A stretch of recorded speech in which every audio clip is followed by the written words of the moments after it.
Hey moms, it's Laura Ollinger. Welcome to the Positively Healthy Mom podcast.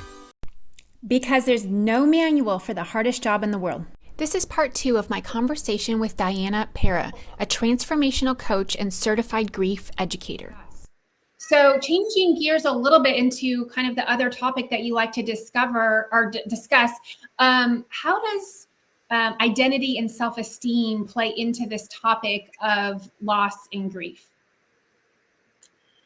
That's a big one. And I actually, when I did my my grief educator certification, that's when it kind of started to click for me, because I started to realize that, especially, I started with myself, and then I started to see that pattern in my clients, some of my clients, not all of them, where if you, let's say, I'll speak for myself, my losses, my miscarriages led me to completely change the way that I saw myself as a woman. And I lost that identity of mother, right? Because in that moment, when I had the losses, it's like, okay, I want to be a mother. That's part of my identity, but I can't be, and I'm not.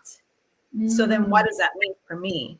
Who am I if that life that I had envisioned as a motherhood is gone? Where does that leave me now? Right. And that was part of the reason why I ended up getting, stuck, because I couldn't get out of that. I couldn't figure out, well, who am I now without, the vision that I had for myself, for my life. And, along with that was also, what does my husband think of me? Like, who am I as a woman, right? Because we're conditioned to see women and believe that, we have kids and all that. And I know some women choose not to, and that's fine. But it's such a big, I feel, in our society, such a big thing to look at women as, well, women are the mothers, right? And so I felt like, well, where does that leave me now? If, am I damaged? How is my husband looking at me now as a woman? Because I can't, have kids, right? So all of that kind of, became like a big burden for me. And I couldn't get past that. And we can experience that, not just, in the loss of a child, but also in the loss of, for example, the loss of a marriage, right? Who are you now that, you're not a wife, you're not married? The loss of a job, who am I now that I'm not, the company, the executive at whatever level? Who am I without that? Because we tend to believe that we are like our labels, our titles, instead of who are you really without all those things. So what was beautiful for me, and I am very grateful for the experience, is that I had to go back and start developing a relationship with myself. Who am I? Who am I without, I'm not, without the title, of mother, wife, sister, daughter, all of those things. Who am I? And so it kind of gave me, in a weird way, it kind of gave me a clean slate. And I'm like, well, I can kind of be whomever I want to be, And so it started me on that process of exploring, who am I, and who do I want to be? How do I want to show up in the world? And what do I want to do? Yes.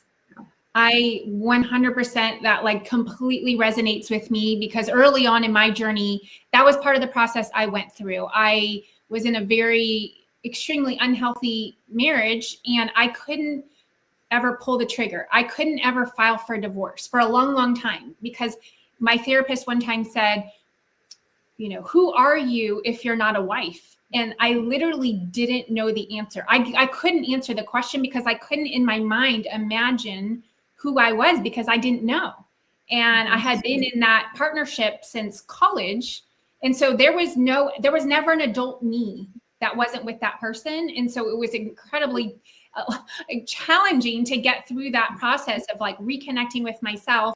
And at the same time, it was again another like kind of double loss, like insult to injury, when my identity was priding myself on having a quote unquote like good family, perfect family, nuclear family, like we're together, we're all this stuff. It didn't occur to me in my head ever in my life that I would be a divorced woman. And so the identity that I was holding in myself for a while was, well, that would mean I'm a failure. That would mean I wasn't good. I wasn't good enough. I couldn't keep my marriage together for myself or for my kids. And there was a lot of just like layers I had to go through to kind of move through that and connect with myself, figure out who I am and how to just be in this world and be happy and be productive and be this new person that I am now. So I completely relate with like how this identity piece is so important. And the funny thing is a lot of people, I just know that I had never thought of it consciously before. That had never occurred to me. Of course, I knew I was a wife, but I didn't know that that was like an identity. And so I think just talking about this is like bringing awareness. The whole point of the show is for me to give encouragement and support to moms. And the thing is, there's probably not a lot of things, when I heard you earlier saying the best thing you can do is to just be with someone. And that person doesn't necessarily want that bright ray of sunshine. They don't want the hope. They don't want to hear how, oh, it's going to be good in 5 years or you'll be happy someday, right? So I try to balance this encouragement and support piece with what I like to do versus what the reality is. And I think at that time, I know how stuck I was because all my friends kept saying, why aren't you getting divorced? Why are you staying with this person? But they didn't understand that is because it came down to my identity. That's what it really came down to is I couldn't do it because it was so foreign and unfamiliar as far as that territory. It was scarier to move forward than it was to just stay really in an unhealthy way and be stuck because at least I knew who I was then, right? Mm-hmm. Yeah. Yeah. Because then there's that uncertainty of like, well, who am I without all of this? Right. And at that point, you don't know because it really is about recreating yourself. Right. And I try to, I tell my clients, look at it, when they're ready, obviously, look at it as like how exciting, how exciting you get to be whoever you want to be. And you can take your time. You don't have to wake up tomorrow and be that person. You can start exploring different things, different things that you want to do, exploring yourself and really, I recommend spending time with yourself, by yourself. Like take yourself out to dinner, take yourself out to lunch, take yourself out for a coffee, journal, write down about, how you feel and write down, what lights you up, dream, what is it that you would love to do? But going back to, the loss of identity, the thing that we don't realize, and I didn't realize it until I went through this certification process, is that there, within like that big loss, there are also like all these little losses, and we don't understand, we're not even aware that they're happening. So for example, there's the loss of the routine, right? There's the loss of the little things that, you would do with that person. There's the loss of, the way that you felt when they walked into the room, all of these little losses. So it's not just one big loss, but within that, there are all these little things. There's also like the loss of, maybe you lose some friends because they're no longer coming around because they were like, that person's friend or whatever. And so there's that loss, right? So it's really, we really don't understand grief. And we think it's just this one thing, like, you lose someone and you grieve and then you're done and then you move on and then that's it, right? And it's really a very deep and complex, process. And I think it's time that we start to really educate ourselves. And I believe that we will be so much better and better able to be there for, our loved ones when they have to go through a process like that. I think out of everything today, that was like kind of the biggest aha moment for me so far, is just the idea of all the little losses. It's all the little things and they all add up, and it's not just the one thing, but it's all the little things along the way. That really stuck out for me. And so how, as you're coaching a client, how do you help them, move through this with kind of resilience? Because a lot of your clients are going through these transitions and these life changes, and they're, sometimes they're going from, having a baby to like moving through the process of having an empty nest. And so what is your best way to support all these changes for all these women that you coach? Yeah, I focus on, where do you want to go? Kind of, and also if they're going through a process where the loss hasn't happened yet, but it's going to happen, then I help them with what's called anticipatory grief. So you kind of you're anticipating that the loss, right? So really what I focus on is their identity. Who is it that you want to be now? Who do you get to be now? And obviously along that, I provide a lot of support as they go through the grief, but it's helping them to reach like little milestones and come up with like little steps, and I keep them moving forward and celebrating every time, they take a small step.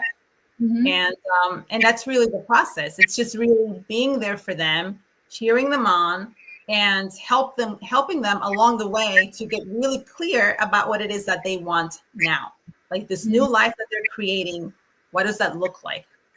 And then if you're here and that life is over here, how can you get there? Yeah.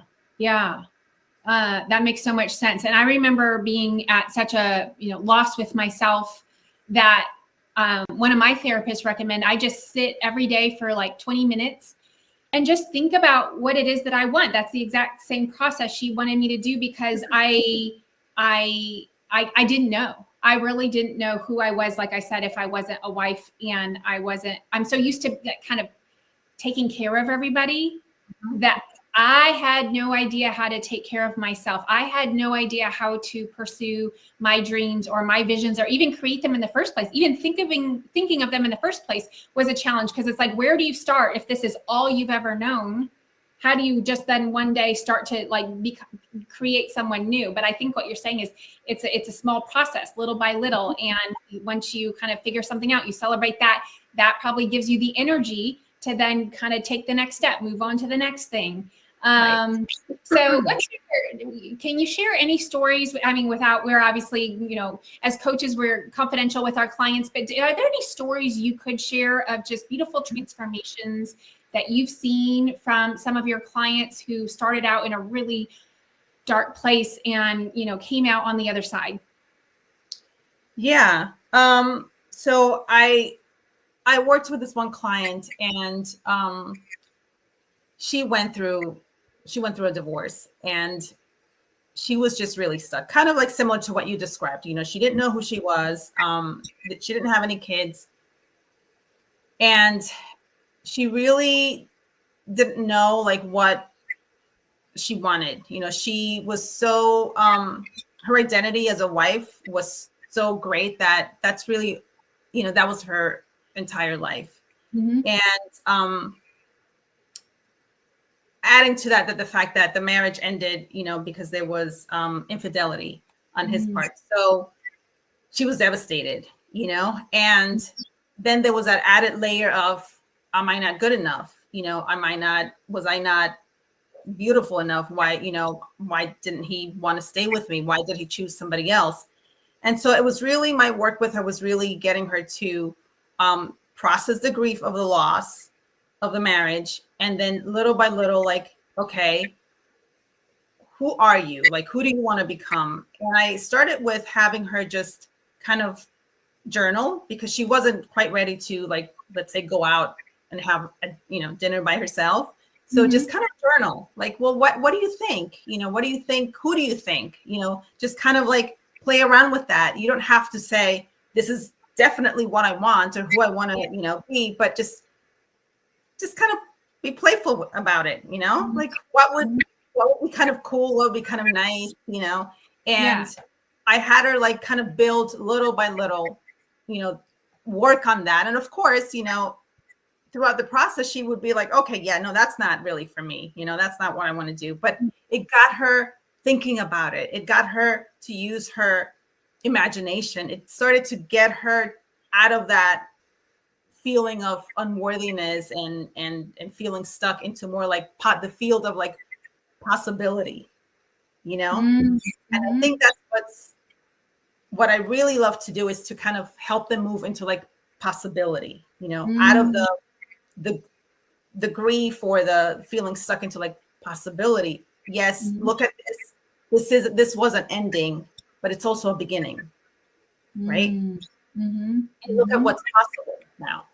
What you want for yourself. And I always tell them, like, you don't have to figure it out tomorrow or by the end of the week or in a month. You can take your time, because that's part of it too. And I think that's what we forget. And I think because I know I felt like that at one point, where I felt like, oh my God, I have kids, I have a husband, I have things to do. I need to figure it out like ASAP. Like I don't have time to be just thinking about what I want to do or who I want to be. But actually you do, like I said, you don't have to do it all in one shot. It's just baby steps.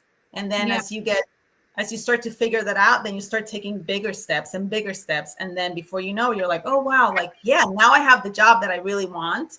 Or now I moved across the country because that's where I really want to live. Yeah. That's so neat.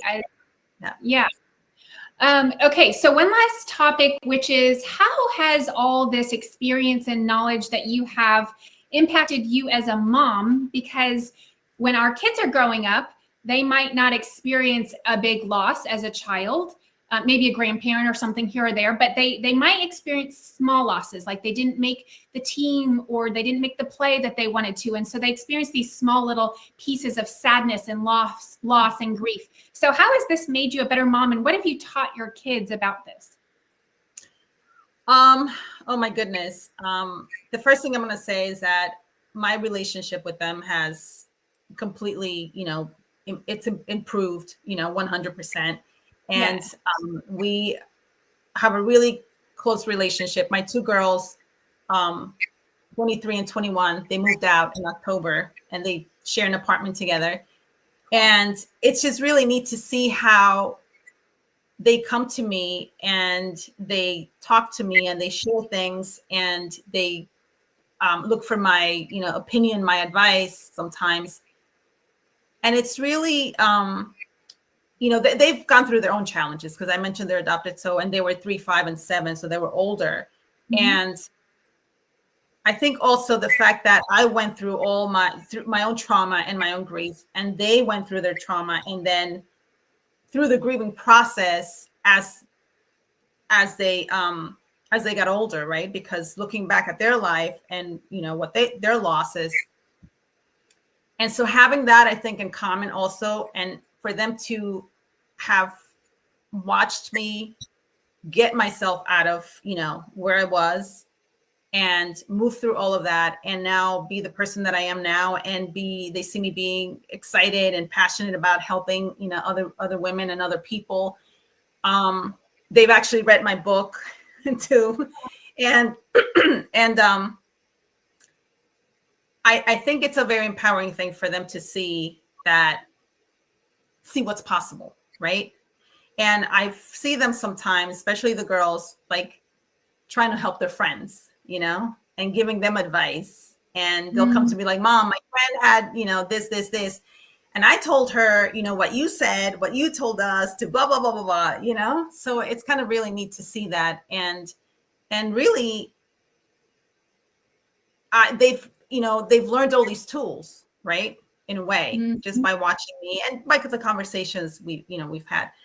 But to go back to your question, like, I think we have, the relationship is so much better. And it has really helped me to understand them better and to understand really like how difficult their experience must have been. And even though they were young, what their experience of that is today, when they think back. Because I can think back, on my own experience and how I felt back then and how I feel now, and I can look at it in a different way. So